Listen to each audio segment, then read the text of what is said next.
Ayan, good morning mga kabret, Pinay. Kadadating ko lang galing sa hospital. Ganito pala yung yung Holter na ECG. Ganyan pala itsura niya. So, 24 hours nila yan. 24 hours yan nakakabit sa iyo. So, hindi mo siya pwedeng tanggalin. Hindi ka din pwedeng maligo. Kaya naligo na ako kanina before nagpunta ako sa hospital. So, tomorrow, bago mag 9:56 in the morning, babalik na ako doon para tanggalin na nila. Tapos yung result niya, makukuha mo in 4 days daw. So, yun ang ganap ko ngayon. Yan. Magpunas-punas lang muna. Hindi ka muna pwedeng magbasa. So, yun. Iaano mo. Monitor nila yung mo. Yan siya guys. So, yan. Bumalik ako, guys. May ginawa lang ako sandali sa labas. Yan siya. Pero kailangan palang tanggalin ko itong kwintas ko. Kailangan ko tanggalin yung kwintas ko. So, 24 hours.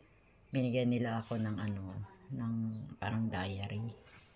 So, habang nakakabit yan sa'yo, pwede ka din naman daw gumawa ng activities mo. Kunyari, walking ka. Mag-ano ka, isusulat mo lang doon, may pipindot ka dito sa niya.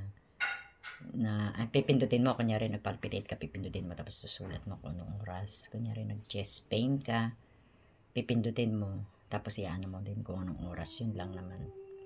So, yun lang muna ang ganap ko, guys. Ayan, yung Holter, nakakabit na yung Holter sa akin. So, hintayin natin yung result. Tapos na din yung nag-text na rin yung CUMC kung saan ako nagpa to the echo. Nakakatawa, 2 beses ako na ECG ngayon. Kasi dun sa request ng doktor, pag ginawa nila sa laboratory na ganyan, hindi nila chine-check kung ano nila. Tapos, so nagtataka ako kanina kasi nagbayad na kami dun sa cashier. Impression niya 400. Sabi ko, bakit 400? Sabi ko, alam ko mahal yung Holter, 3,600 ito So, nakalagay doon 400. Sabi ko, nagkamali kaya ginawa ko, pinabalik ko yung si Inday Gagang doon sa doon sa cashier. Tapos tinignan nga niya. Tinanong niya yung babae, nagkamali pala ngayon nung natutuwa ako kasi 9 quarter to 9 tinawag na yung pangalan ko. So, akala ko, ito na yung Holter. Di humiga ako, sabi ko pa dun sa cashier. Nagbablog ako. Ano? Nagbablog ako. Sige, hanggang natin nyo sa Balulang. Hindi, dyan lang sa highway, binaba namin. Sa bahay nila, nakita nyo? Hindi, sa may kalsada lang matapos na tricycle na siya. So, yun, nawala tuloy ako doon sa istorya ko. Pagkatapos, yun nga, then, pagiga ko, sabi ko doon sa babae, miss, madali lang ba yan? Ang result? Sabi niya, ma'am, mabilis lang. Di nagtaka ko, sabi ko, kahit mabilis. Kaya ang alam ko yan, 24 hours ikakabit sa iyong ganyan. Tapos, 4 days pa yan bago makuha yung result. Yung pala, ECG ulit yung ginawa sa akin kasi nabayaran mo na, hindi mo naman na pwedeng bawiin. Hindi mo na pwedeng bawiin kasi nakabayad ka na doon sa cashier, di maguguluhan pa sila. Pero 400 naman yung 400 lang naman yung ECG. So, in short, 2 beses ako nag-ECG. Nag-ECG ako nung nakarang araw. Nakuha ko na. Nung Sabado pala yun. So, twice ako nag-ECG. Pero okay na rin yung kasi mapagbabasihan ng doktor kung ano man. Pero wala naman sila nakita. So, yung sa na lang, to the echo. So, ang ko, hindi ko manotice kung ano yung nagpapalpitate. Kasi dati na-experience ko naman yung nagpapalpitate kasi meron akong ano ba tawag na ito? Anxiety. Yan, naloloading tuloy ako. Meron akong anxiety. So, sa anxiety, natural din yung nagpapalpitate. At saka, syempre, pag umiinom ka ng coffee, ganyan, tapos i-smoke ka, syempre, nagpapalpitate ka. Pero, kailangan mong isulat dito sa kukunin ko, guys. Nakaposisyon lang ako kasi, sabi nung pamangkin ko si B-Boy, huwag ka pa rin masyadong magagalaw ate kasi, syempre, ayan. So, binigyan nila ako ng ganito. Ayan. Ayan, nakikita nyo, parang diary. So, may time at saka may dyan. So, isusulat mo dyan pagka nagpalpitate ka o kaya nag-chest pain ka. Hindi naman ako actually nakakaranas ng chest pain. Actually hindi naman, although hereditary talaga namin yung may diferensya sa puso. Hereditary talaga namin sa mother side ko. Kaya lang hindi naman ako nakakaranas ng mga chest pain na yan. Ang nararamdaman ko lang, ay, teka. Paposisyon muna ako. Bakit naging ganun yan? Ang nararamdaman ko lang, yung dito sa right, sa left. Minsan parang may tumutusok na ganun. Pero matagal ko na yung nararamdaman. Pero I thought, syempre, baka sa menopausal, status ko. Kasi ang menopausal, di ba, wala ka ng hormone, tapos hypothyroidism pa ako. So, minsan, natural daw na nakakaramdam tayo sa, natin, sa breast natin na parang kinukurot na ganon. So, matagal ko na din yung nararamdaman. So, yun ang iniisip ko. Sabi ko, siguro may connection siya sa menopausal ko. So, hopefully, sana maging wala namang problema. Kasi pag nagkaroon talaga ng problema, talaga matitigil ako ng sigarilyo. Matitigilan, need to quit my smoking na talaga. Kasi daw ang actually hindi talaga maganda yung yung may bisyo. 'Di ba? Bukod sa hereditary mo na, syempre yung lifestyle mo, although nag-start akong mag-smoke 18 years old.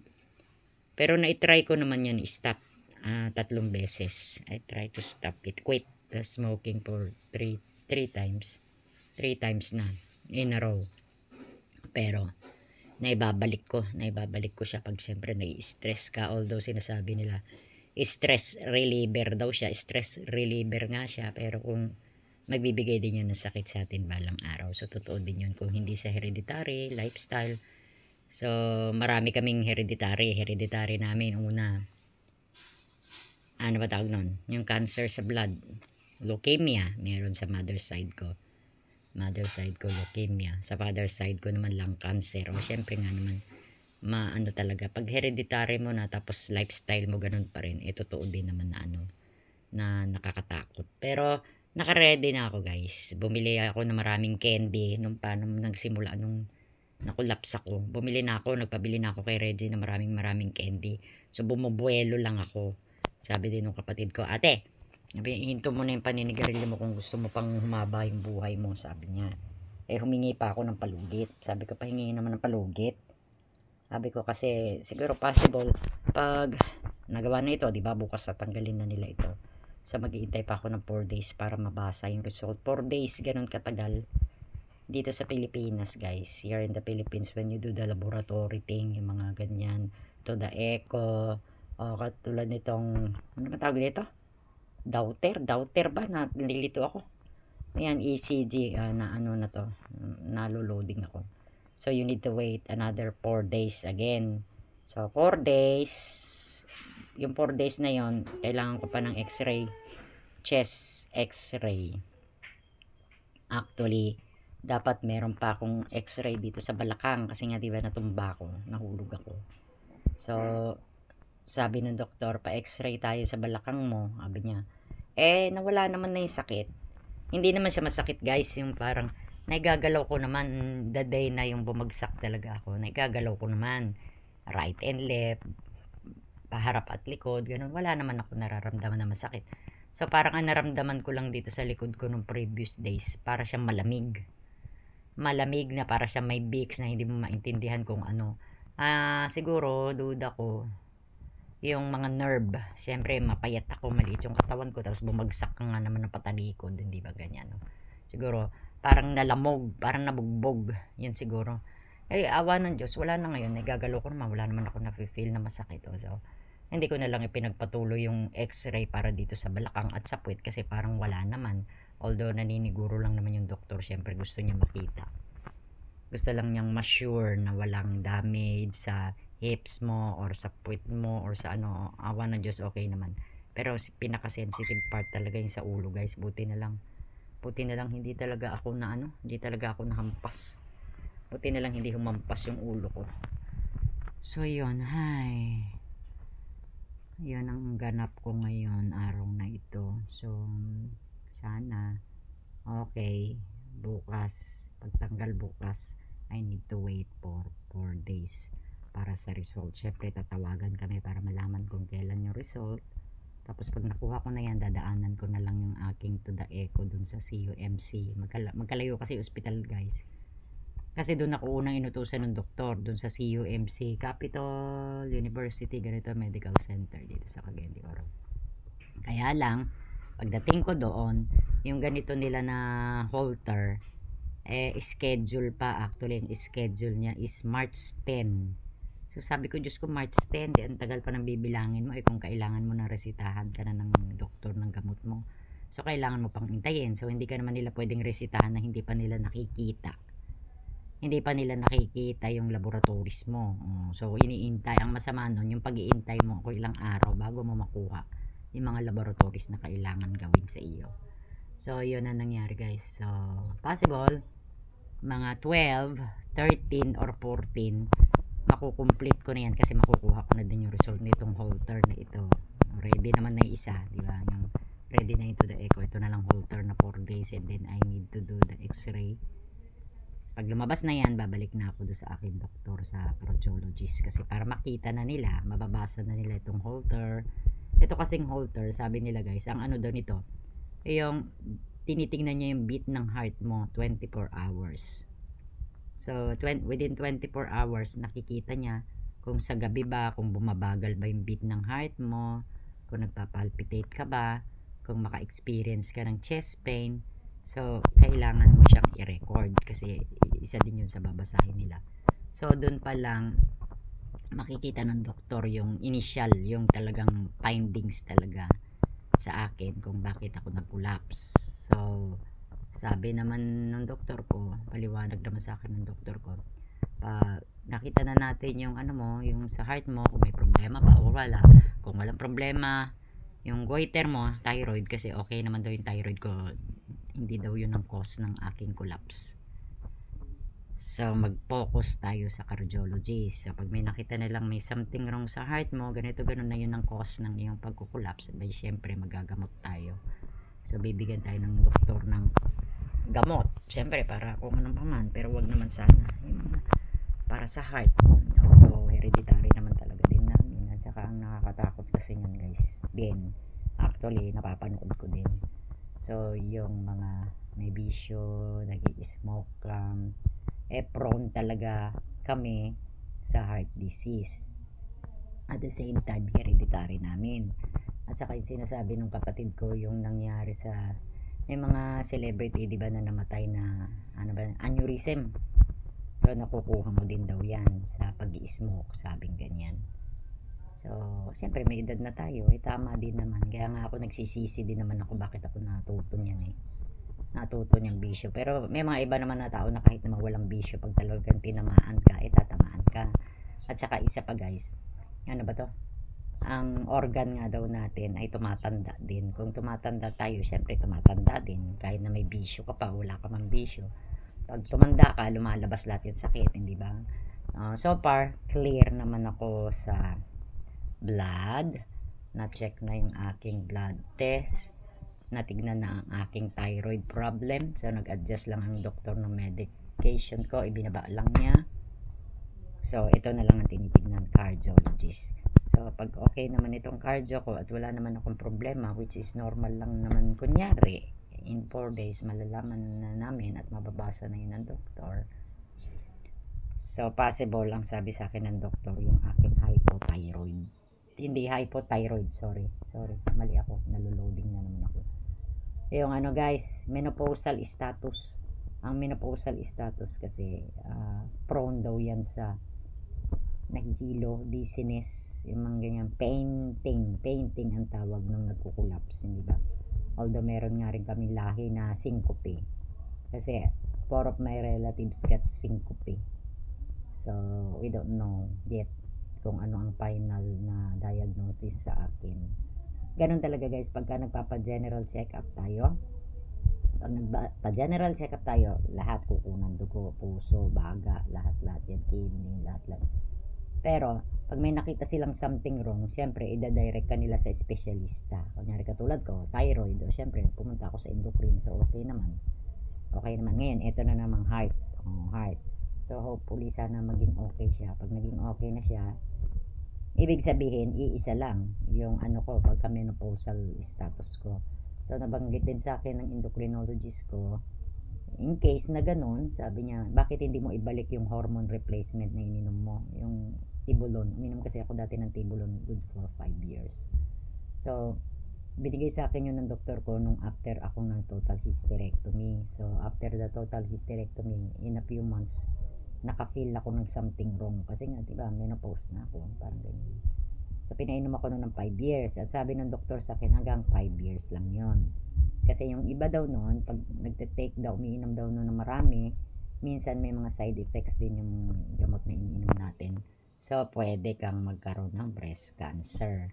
Although, maliit lang naman yung dosage noon na estrogen. Parang estrogen yun eh. Kasi wala ka ng estrogen eh. Kasi menopausal ka na.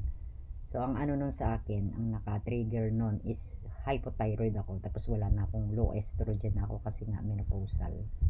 So, hopefully, maging okay lahat. So, yan. Nag-vlog ako 16 minutes na. Tingnan natin kung anong pangyayari dun sa labas. So, yun lang yung update ko guys sa aking status.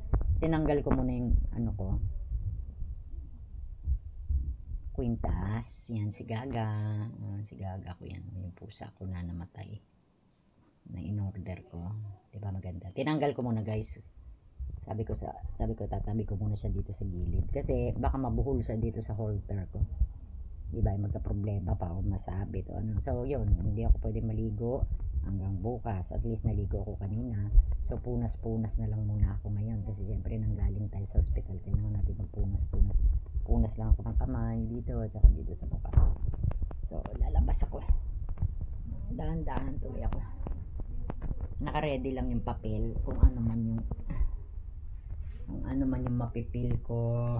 Hopefully hindi naman ako mag chest pain. Actually wala naman ako nararamdaman na chest pain. Yung dito lang minsan may nararamdaman kang parang pumutusok na gano'n. So dali guys, lalabas tayo. Lalaki. Yung namatay na mama nila, tapos na mama kasi nila. Ang kinakilala yun. Kumain ka na rin. Hindi pa, busog pa. Ito ba? Ano kinain nyo? Wala, maaga pa man, wala pa man alas. Iba-vlog ko to. Ayan, yan ang halter na tinatawag. Tinanggal ko muna yung kwintas na yun.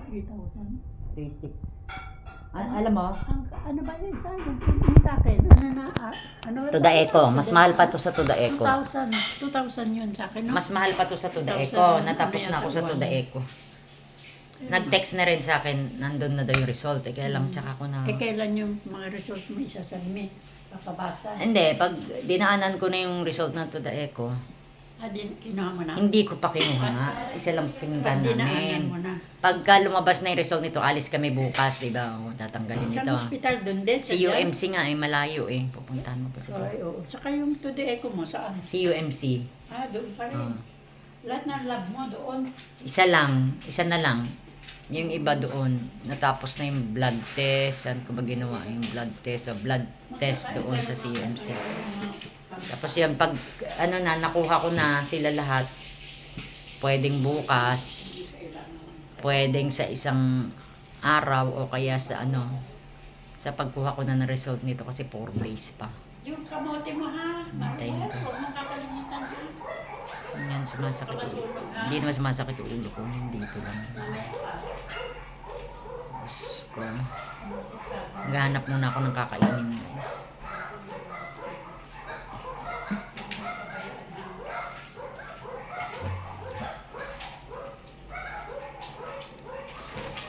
Tinabi mo yung strawberry.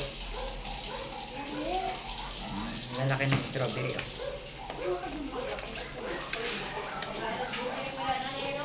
Alas 12 na. Ang lalaki Dala nung kapatid ko galing Cebu. Ang lalaki ng strawberry sa Cebu. Oo. Grabe. Ay, mag-alas 12 na pala.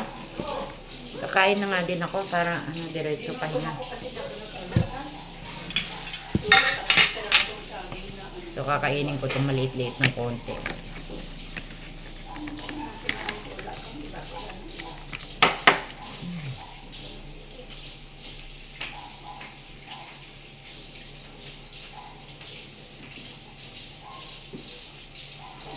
halatang sugar mo din?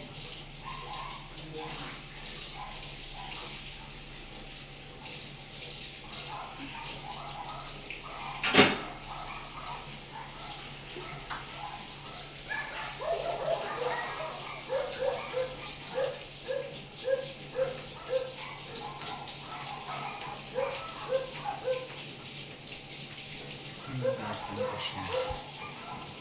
Kuha ko ng kanin.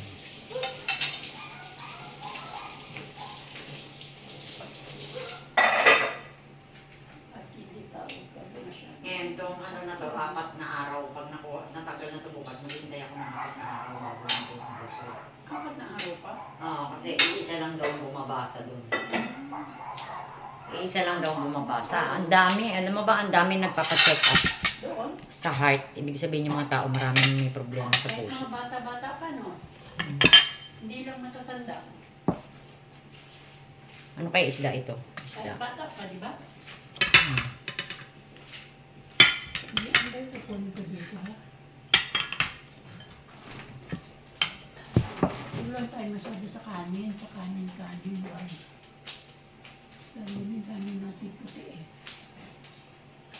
Isang pinggan lang naman eh. Huwag masyado. Huwag na ang too much naman.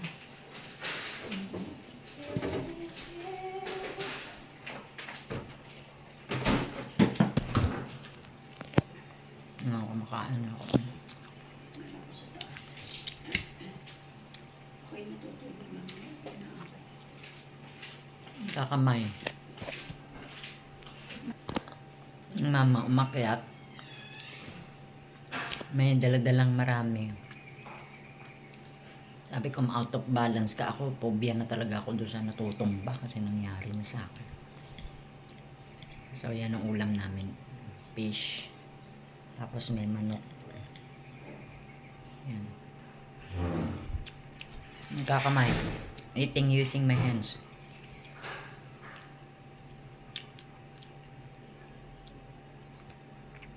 Even nung nasa UK ako, when I was eating, I'm using my hands.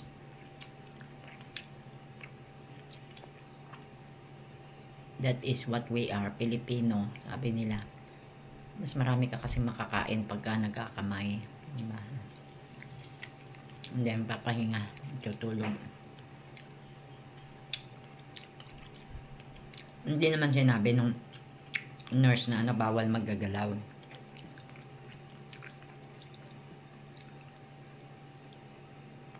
Kasi pwede mo paling gawin yung mga natural na activity mo kasi para makita nga nila kung nagpapalpitate ka ba, may chest pain. Hindi nga ako nakakaramdam, awa ng Diyos, ng chest pain. Yun lang certain part dito sa may left na breast ko. May nararamdaman ako parang tumitigas, which is matagal na yun. So iniisip ko lang parang yung mother na nagbe-breastfeed ba. Diba pag yung mother nagbe-breastfeed, may mararamdaman ka sa ano mo, sa breast. Ganon yung nararamdaman ko.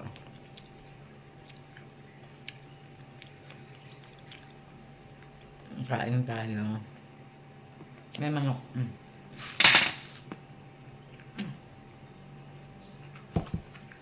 Hindi ako nakapag-vlog dun sa hospital kanina guys kasi mahirap mag-vlog na nasa hospital ka. Mabilis lang naman. Pagdating namin doon, siguro dumating kami doon before 9 or 8. Tapos 9 nandun na kami sa loob ng cardiovascular na clinic. Pag 9, naghintay pa kami kasi may mga ano yun eh. Actually naka-appointment ka. Kaya lang siyempre pag wala pa yung iba, first come first serve, kung sino yung nandun na yun ang kukunan nila.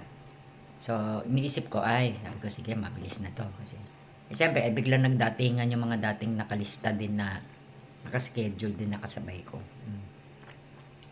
So inintay muna yon. So naanuhan ako, madali lang naman tong kinabit.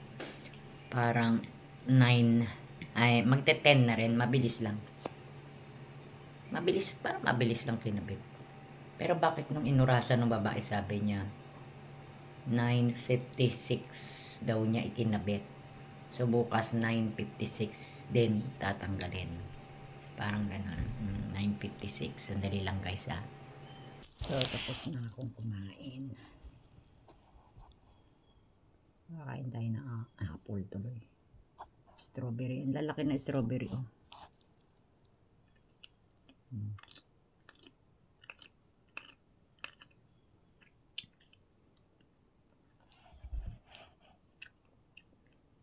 Pati pagmuya.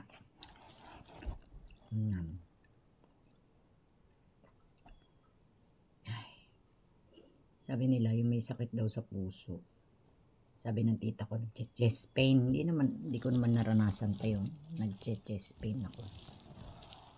Wala naman ganun. Yun lang yung may tumutusok na ganun talaga. Pero hindi pa rin natin alam hanggat hindi nababasa ng doktor. Hindi natin mahuhulaan. Yan, kain tayo guys. So, ang laki oh. Sarap kainin. Noong nasa Baguio kami, naalala ko. Bumili yung kapatid ko ng ubod ng dami na strawberry. Pero hindi siya ganitong kalaki. Kalahati lang. Yung pangkaraniwang size lang ng strawberry. Ang dami niyang binili.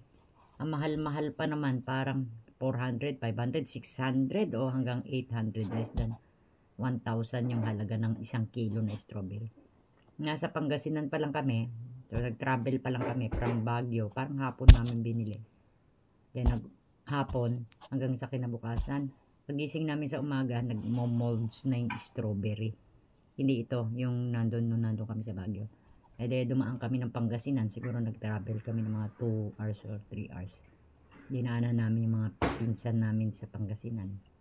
Na ilang taon na namin na hindi nakikita guys. So yun, ibinigay na lang namin doon kasi syempre, kaysa naman masira. Kasi ita-travel pa namin sa Manila. Tapos natulog pa kami sa Manila ng isang gabi. Tapos kinabukasan pa kami ng flight pabalik dito sa Cagayan de Oro. So yun. Pasensya na kayo guys, nakikita nyo to, double decker bed ang higaan ko.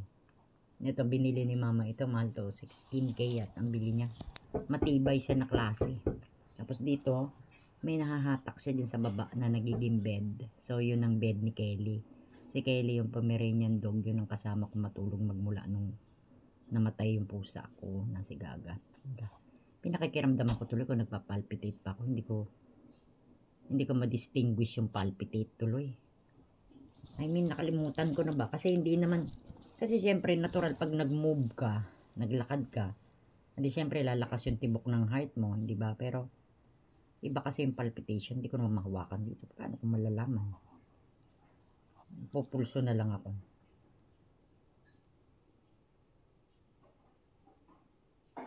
Mabilis ang pulso.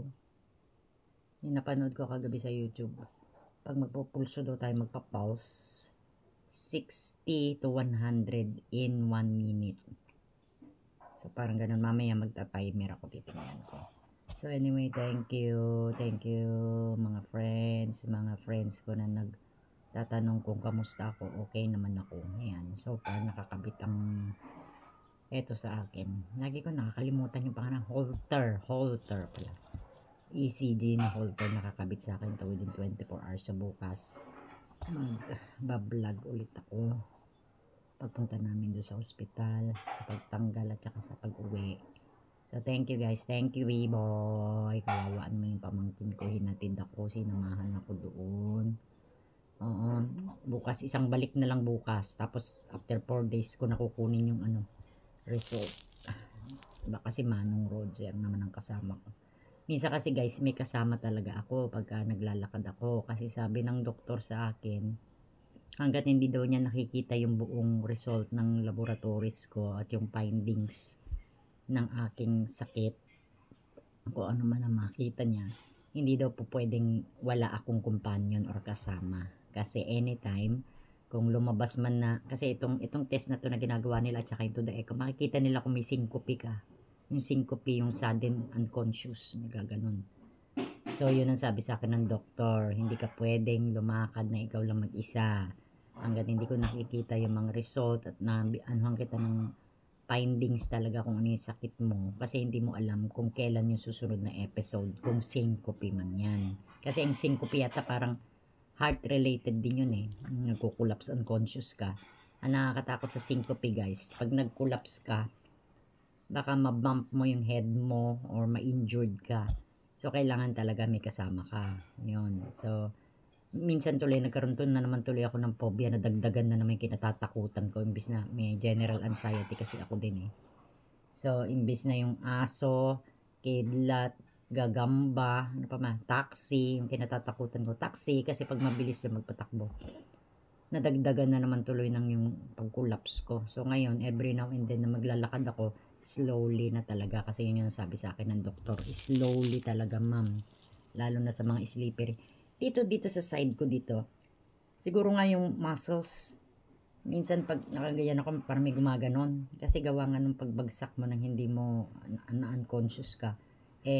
Ang nipis-nipis pa naman ng katawan ko guys. I'm slim, skinny. So, syempre pag bumagsak ka, tatama talaga yung mga buto mo at saka mga nerve kung ano pa man okay lang kung mataba ka kasi pag mataba ka yung taba yung tatama, di ba? Sa akin delikado pagkapayat kasi yung buto mo.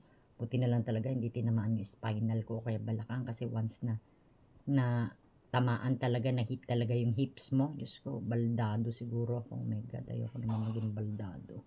So anyway, thank you guys. See you again tomorrow. I keep on vlogging kasi nasa ano na ako nasa pre-monetize na ako, malapit na ako sa monetization, nasa 500 subscribers na ako, 500 plus. So salamat guys sa aking mga supporters at saka sa mga nag-subscribe at saka sa mga nanonood sa akin dyan. So kailangan ko na lang yung 3,000 pala, 3,000 watts hours, kaya nagla-live ako kahit na ayan, pabalik-balik ako sa ospital kung ano lang yung maisip kong na niche ko na i-live ko. Actually, itong channel ko na ito, streaming dapat ako. Yung nagla-live stream, kumakanta kasi ako. Kaya lang, hindi naman ako pwede mag-live stream kasi nga baka ma-copyright ako. So, ang ginawa ko, travel, vlogging, at saka nag-post ako ng mga funny animals. Yung kasi may mga animals kami, mga video, funny animals video. Kaso nabawasan yung animals namin, dadalawa na lang sila kasi nga namatay na yung cat ko. So ito yung cat ko guys, si Gaga. Pinagawan ko talaga siya ng kwintas. So yan, suot-suot ko siya araw-araw. So yun, thank you guys. Bye bye, see you on my next vlog.